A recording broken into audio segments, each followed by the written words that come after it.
תובנות רגשיות מפרשת השבוע. השבת נקרא את פרשת ויחי, החותמת את ספר בראשית.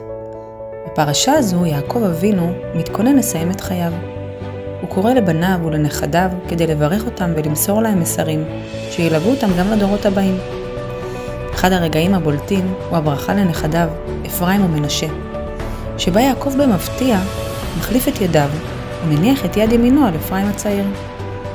יוסף, אביהם, מנסה לתקן את הטעות, אך יעקב מסביר שזה נעשה במכוון.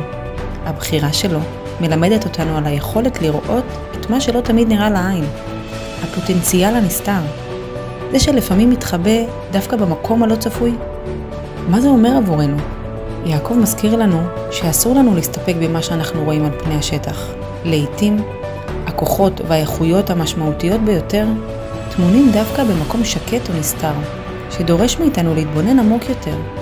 אז תחשבי לרגע, איפה בחיים שלך את יכולה לראות איכויות שלא שמת לב אליהן קודם? אולי בעצמך, אולי במישהו קרוב?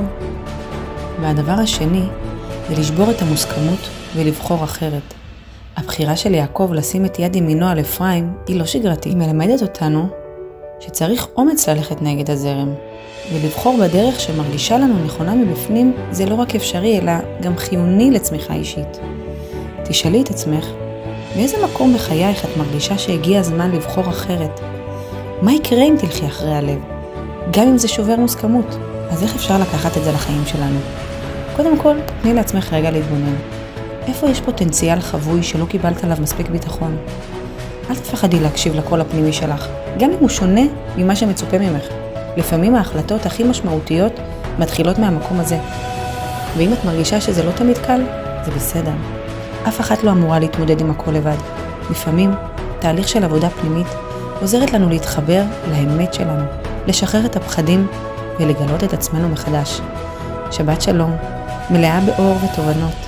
רותי זרקי, מטפלת רגשית ותודעתית.